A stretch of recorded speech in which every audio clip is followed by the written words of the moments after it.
Siku ya leo, mtoto wa Mungu, na kusalimu katika jina la Bwana Yesu Kristo.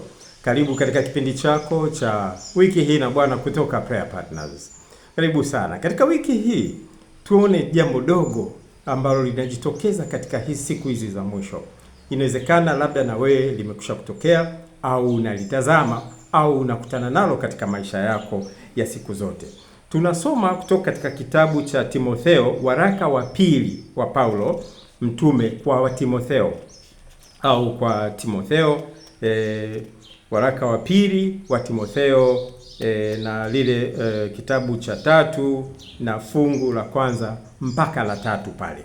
Katika yale mafungu tunaona mambo yanayojitokeza katika siku za mwisho. Biblia inasema, lakini ufahamu neno hili ya kuwa siku za mwisho kutakuwapo nyakati za hatari, kwamba katika siku hizi za mwisho kutakuwapo na nyakati za hatari.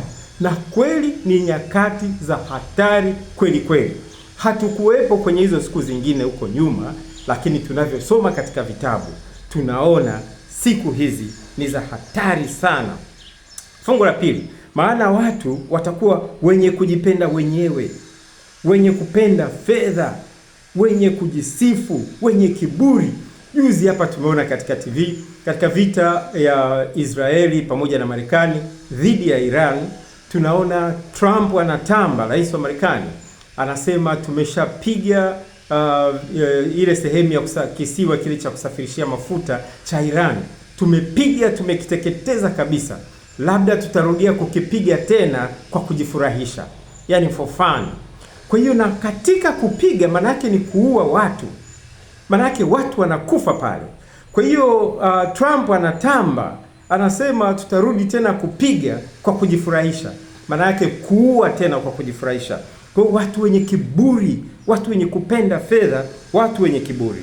Na fungu la 3 nasema wasiowapenda wakwao, wasiotaka kufanya suluhu, wasingiziaji, wasiojizuia, wakali, wasiopenda mema. Wakali. Nikwambie hapa juzi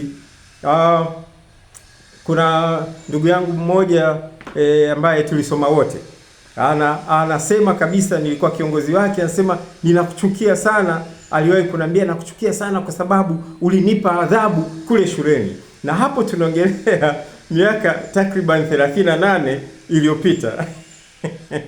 Watu wamekuwa wakali, na hapo anatoa maneno makali sana. Watu wamekuwa wakali, ndugu zangu. Hizi ni siku za mwisho, ni dalili za siku za mwisho.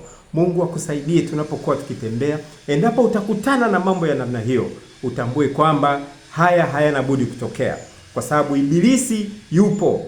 Na kama ibilisi yupo na anaingia ndani ya watu hawa, Bwana Yesu alishatuambia, Biblia inatuambia, neno la Mungu linasema kwamba siku za mwisho watu hawa watapaswa kuwapo. Tunapoona hayo, tujue kwamba hizi ni siku za mwisho. Kwa hiyo tuombe Mungu wetu atusaidie, atuongoze, kutuepusha na hayo, tuweze kuyaelewa yanapokuja, tuviinue vichwa vyetu juu kumuomba atukumbuke katika ufalme wake.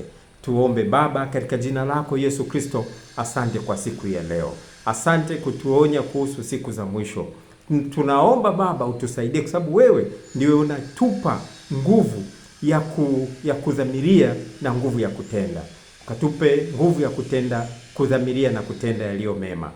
Tembea pamoja nasi katika wiki hii, utufanikishe katika mambo yetu, katika biashara, katika kazi tunazofanya za ajira, na katika maisha yetu yote, katika familia zetu, popote. Mungu wa mbinguni, tunakusihi upate kutembea nasi katika wiki hii na ukatufanikishe.